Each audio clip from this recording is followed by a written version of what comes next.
evening. Dave Geister here with the Monster Movie Happy Hour crew. Earlier this evening, Scott and Mary and myself got together virtually via the computer, something called Zoom. Normally we would use FaceTime for something like this, but we were up to trying something different. Primarily because we had a couple of guests on the show. It's our first time we've had guests on the show. Two fine gentlemen from California, from Paul & Path Entertainment, were on, and they explained a little bit about their project, a Kickstarter project. They're trying to make a low-budget horror film, and we thought it sounded like a pretty worthwhile project. You know, we don't normally do this type of thing. We're not really in the business, if you will, of reviewing contemporary films, let alone being involved in anything relating to the financing or making or promoting of them. But we'd like to see these guys have a chance at making this movie. I should say that the technology that we used to record it, at least in my hands, less than stellar, as you'll see by the quality of both the video and the audio. But I hope you bear with it. We had a fun time recording it, and I guess this is what we call one of our Monstrous Musings, a shorter episode. So, cheers.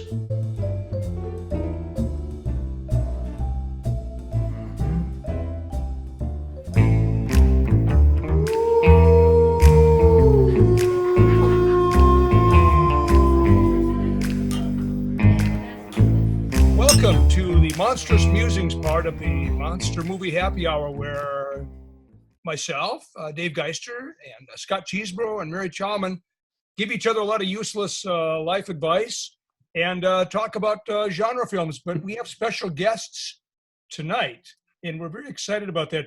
We have Tom Stamiger and Cody Frank of Paul & Path Entertainment, and they have a horror film in the works. And we thought we'd let them talk a little bit about it. And they've got a very important Kickstarter, and we want to give folks the opportunity to jump on board if they can. So welcome, fellas. Thanks for joining us. Thanks so much for having us. Very excited. Yeah, thank you for having us. Really appreciate you getting us on the show so quickly. Oh, pleasure to do so. So I guess what's sort of the elevator pitch for the movie, if one had to give such a thing in an elevator, just by way of a quick introduction of just what happens, what's the basic story? Well, it's a really fun film. Captive is about a group of stoners who are not really sure what to do for the weekend. So they say, okay, I know. One of them says, let's break into a house. There's this house where the owners go away like clockwork every time this year for the whole weekend. So they do that, and they get high, they have fun, they play games, and then suddenly they start hearing stuff moving around in the basement. Turns out there's someone in the basement, and it's not quite clear who the owners of the house are, but things take a turn for the worse pretty quickly, and people start going missing. Okay. I know you don't want to spoil anything. I totally get that. Say that. And how would you, I understand a little bit of it just because the three of us have already, we watched the Kickstarter trailer and stuff. I see the words vampire, slasher, horror, comedy. I mean, it sounds like I like all of those words. I know. Right? Yeah.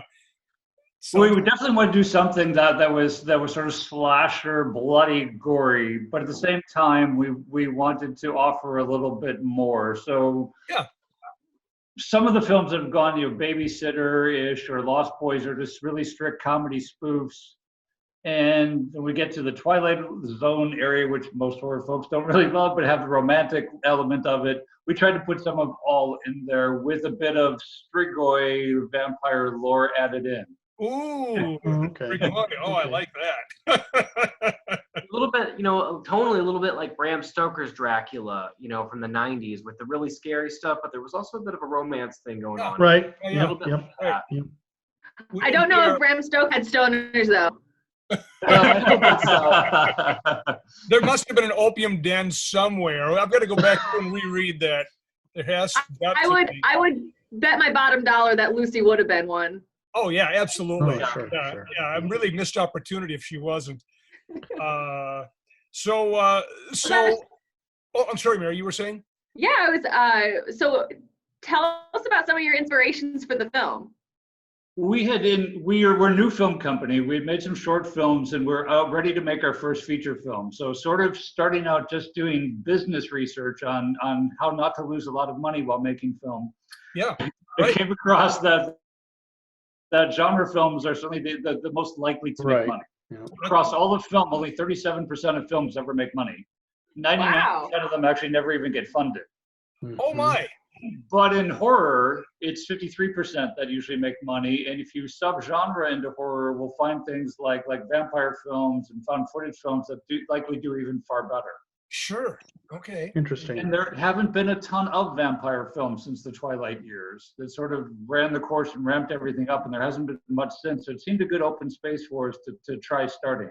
Oh yeah, yeah. That's fabulous. We've gone sort of down the vampire indie rabbit hole a few years back with Let the Right One In, Yes. and a few other films. So, but yeah, I was on a vampire kick and haven't been able to find many. So I'm excited for yours to come out. It's been one or two a year at the most, really, for the past several years. Mm-hmm. Now, Cody's family happened to own this really, they think nice, we think frighteningly scary house in New Mexico. Oh, nice. So we put a script request out to a website for screenwriters and say, all right, we'd like to do something high quality but fairly low budget in the horror genre in this particular building. If you have anything, submit to us. We thought we'd get 5, maybe 10. We got 80 scripts. We just my God. Wow. We had done this once for short films because we made a few short films together first, and we thought, okay, we'll just do it again. We'll get 5 or 6 scripts, and when we did it for shorts, we got 120, but it's a lot easier to read through short scripts. Feature scripts take about the same length of time to read them as it does to watch them. So we spend a lot of time reading scripts. Wow. Oh my. The funny thing about that was it turned out that one of our favorites, we narrowed it down to 2. Yeah. And unbeknownst to us, one of these scripts we had made, a short film we had made, was called Bunker, and it was by a writer named Travis Seppala. Okay. And he said to us, hey, I saw you guys are now looking for feature films. Here's a feature I wrote. So we didn't even ask him. We didn't even think about asking him. But it turned out that the script that he submitted to us, which was Captive, ended up being by far our favorite and by far the one that our industry friends responded to the best. So it was really neat, just kind of a coincidence to option this one short script and turn it into a film, and then get another one and get the chance to work with the same writer. So it was really a fun, awesome coincidence. And it turned out he was hired to write the script on spec. Somebody in the LA area, in a really nice rich house, wanted something filmed in their home. That was all he was told. And he wrote this horror film. And they were horrified to find out that a horror film might be filmed in their house, and said absolutely not. No. And so That's really interesting. sat on a shelf. Yeah, sat on a shelf waiting for our email to arrive, looking for a horror script. He submitted it to us. It was a really wealthy, elegant house, not this horrible teardown house that Cody's family had. So we decided not to use that house. Possible way. Yeah, we decided not to use the family house and moved to a nicer space now in Albuquerque, New Mexico, is where we'll be filming once one can film again. Is that where you guys are located out of? Are you in Albuquerque? No, we're in the Coachella Valley, so in the Palm Springs area. Okay. Oh, okay. California. Okay. Yeah. Okay. Yeah, Southern California. How long has it been since the two of you sat down and said, this is what we want to do? Well, we started about a year and a half ago. Okay. Working together. We met on the set of a film set, and we were both actors on the set, and we met up afterwards and talked to each other. We initially thought about going into theater together and doing some plays because we both come from a theater background. Okay. But then we kind of thought through it and said, well, you know what? We're in Southern California. Everybody here is doing film.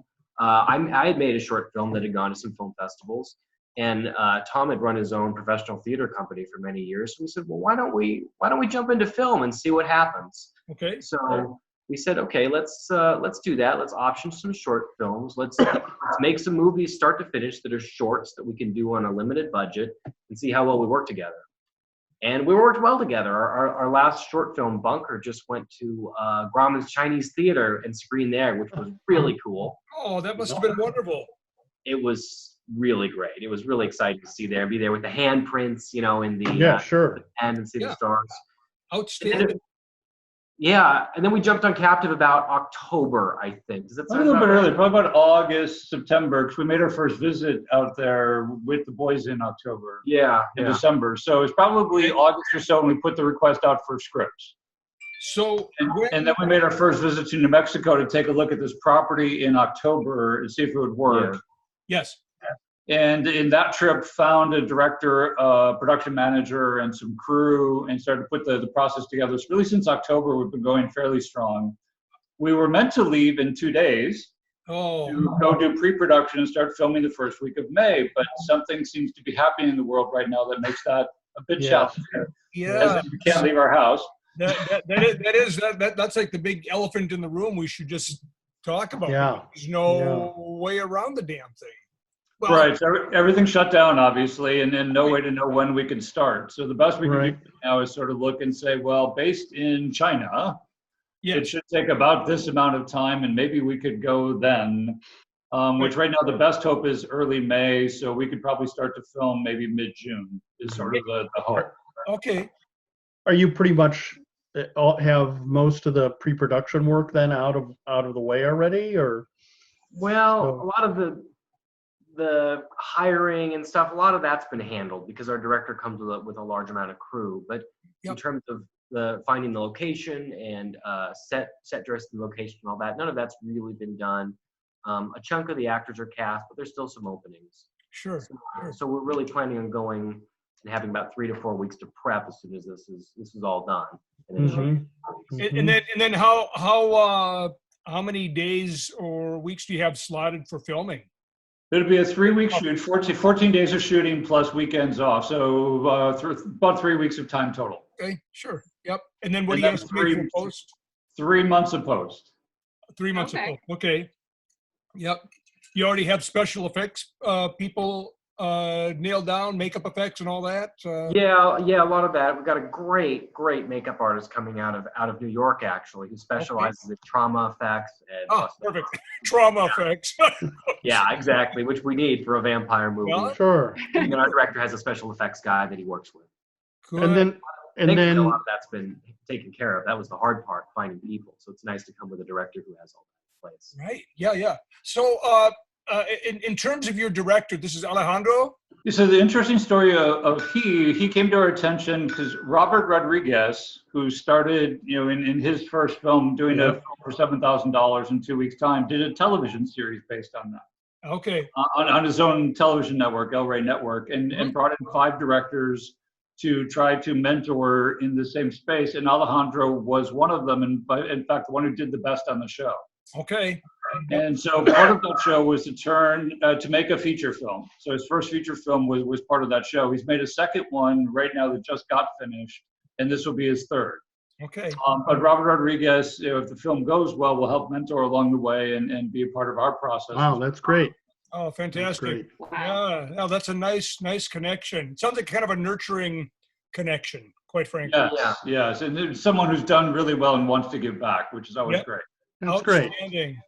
Yeah, That's great. That sounds wonderful. So let's get to the Kickstarter part of it. So you basically launched your Kickstarter on the eve of this damned virus.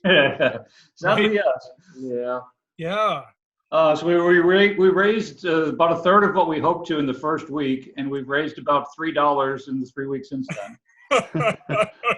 We actually asked Kickstarter and thought it would be viable with Kickstarter if we could just pause the campaign until all of this passed. Because it's obviously horrible and very awkward to go ask people for money right now. Sure. And so we said, "Can we please just stop this? When all of this clears, we will pick up again." And they very unkindly said no. Wow. Yeah. We will grant you a 1-week extension, Yeah.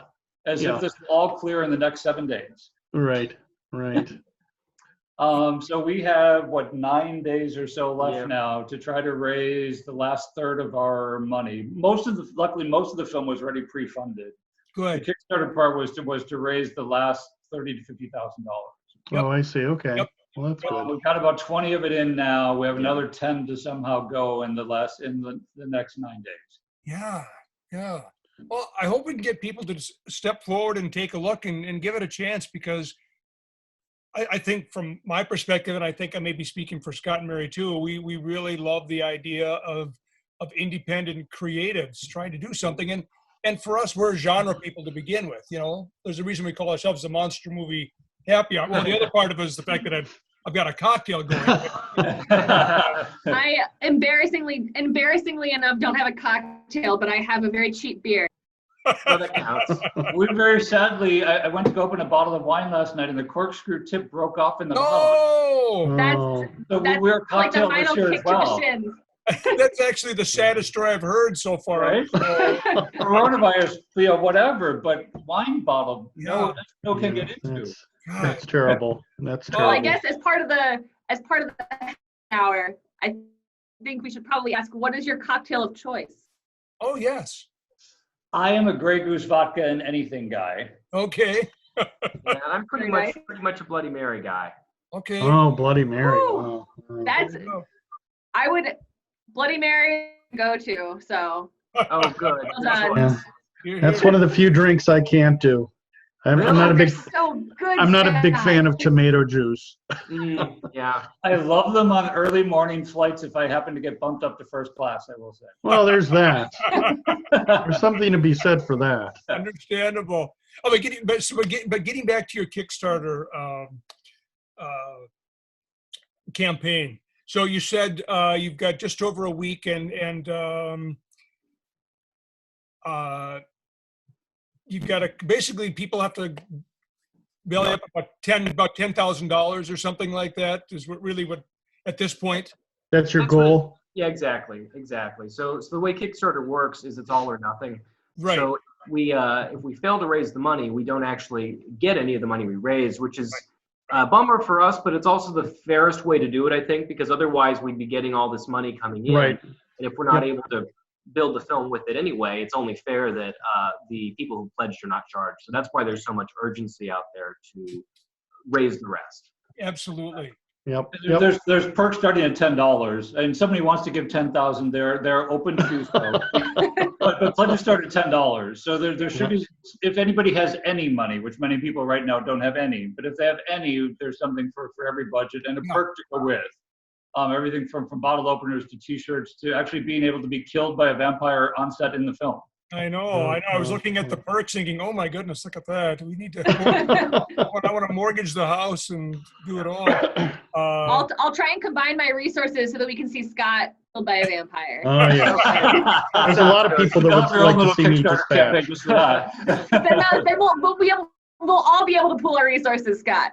Yeah. I must say, I Okay. love the idea of the incentive is you get your boss killed on screen. So everybody in the office throws $50 into the kitty, and you see what happens. We'll fund this film in no time with that Yeah. one. a Yeah, Kickstarter is a seriously. Kickstarter. Well, no, fellas, this really sounds like an interesting and I would say worthwhile project. Yeah. So Good luck. we will Yeah. do our small part to let people know just what's going on, and we'll keep our fingers crossed, and hopefully it'll roll forward, and maybe we could get together in another year and you could tell us how it all played out.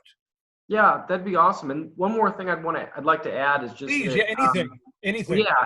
Once this all blows over, one of the groups of people hit hardest by the virus is the entire entertainment industry is just Yes. entirely shut down, which is Yeah. killed, Yeah. not just entertainment, but also the services that prop up around that, like just Sure. hotel and catering. So really, one of the reasons to those listeners out there who made it this far to contribute is it will really help, because we're looking to employ over 100 artists and crew and all sorts of people once we actually do shoot. So if anybody listening could give, it will really help the entertainment industry in New Mexico once once we're ready Yeah. to go.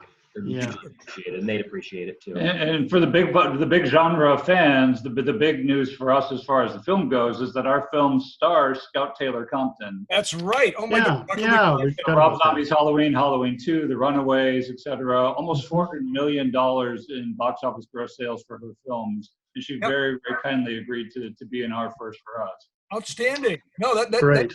that's really. It sounds like a great project all around. So for Kickstarter, for anyone who wants to go there, is captivethefilm.com, and that will take them right there to see our whole story and all the perks that people can get if they're able to contribute.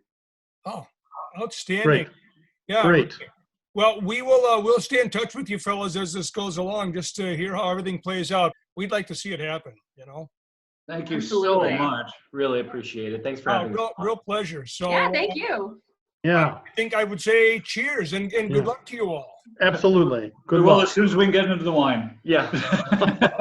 You might have to take a saber and knock the top off that bottle. So, That's right. all right. Well, good luck and thanks for coming out and chatting with us. All right. Thank you, everyone. Have a great Thanks, night. You're welcome. Nice to have met you. Take care. You too. Bye-bye. Nice to meet you. So when I was somewhere between 5 and 7, and we were on a family trip, we decided to visit Mammoth Cave, which I believe is in Kentucky. It might be in Tennessee. I'm not sure. Anyway, we stopped there, and it is a very large cave. And they have, I don't know if you would call them lakes. That might be extreme, but there are large, deep pools of water there that have fish. But because the fish have spent generations and generations and generations under the water, they are born with no eyes. Oh man. They just have slick faces with no eye sockets or anything like that.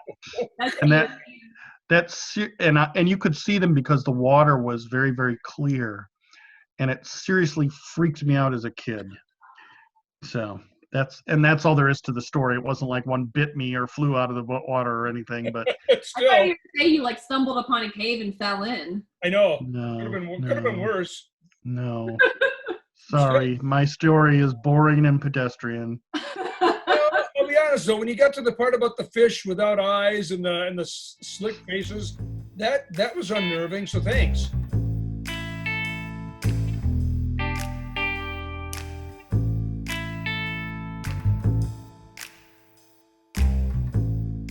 Well, I just thought for the fun of it, we could briefly talk about what genre-related activities we have been involved with. And I think, for me at least, the experience we had, was it last night?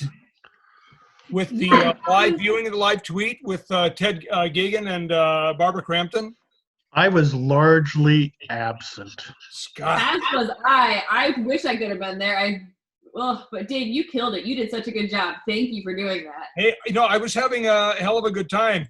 There were just enough people making comments that I felt, that I should respond to. But also, anytime Barbara Crampton actually responds to something, you'd be a fool not to so cool. respond. And the director, Ted, Yep. has he's always been very kind towards anything we've said in the past, and he responded several times last night and even after we were over. And what I found, what I found upon watching the movie, We Are Still Here. Once again, I think I've watched it 3 times in the last year. I just think it's a really solidly made film, and it builds at a nice measured pace. It's got a lot of atmosphere. The cast is great. And Art direction. man, when bad things happen to people, there's a lot of nasty practical effects going on there that are top notch. I mean, as we say, cringe inducing. And Barbara Crampton's portrayal of the grieving mother is just, I think it's so good. So good.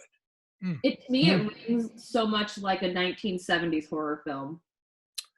it's got that vibe. And I think, is it supposed to be taking place in the 70s? I think so, and I think that it feels like they did a really accurate job. I mean, you two could speak to this more than I could, but it feels like the 70s. All of The director mentioned something. It may have been the 70s. It could have been. I want to say, actually, in my memory, the way what I thought he said was the 90s, but it could have been the 70s. I'm trying to remember the cars, because they had to rent vintage cars. Yeah. And they filmed it, and I can't think of the name of the town, but they filmed it in, I think, upstate New York. That's where Guy's from. Okay. Oh, that explains partly how Guy's in it. He looks so good as that ghost. Oh man. That was so cool to see, because I remember when he was filming it. Yeah.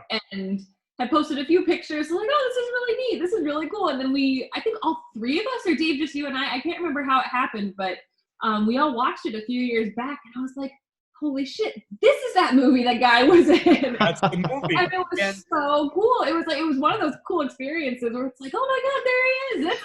This is great. Yeah. He's really, I mean, he looks so good. I mean, it's a combination of obviously his demeanor and then of course a pretty relatively simple special makeup effect.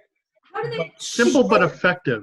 Very effective. Very effective. I love so much about that movie, and it even now shocks me. There are certain beats. It's like, oh man, I know it's coming, but bam, it gets me every time. Yeah.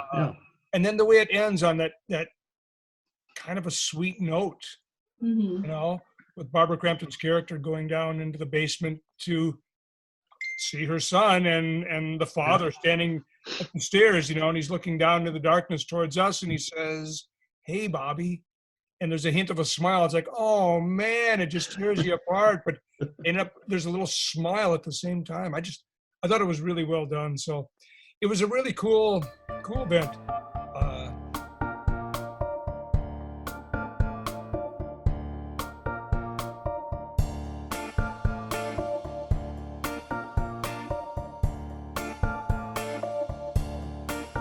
There may be more than one vampire bar in New York. Ooh, that means we'll just have to go to all of them, Scott. Clearly. That's right. I see a field trip in our hopefully not too distant future. But we're going to have to acquire appropriate wardrobes. Yes. Oh, I'm all set. I've got all sorts of black clothes things. I know Mary is all set. So we're going to have to acquire appropriate. I think, Scott, we need with frock coats and vests and top hats. Yes. And I'll make you silk cravats. Okay.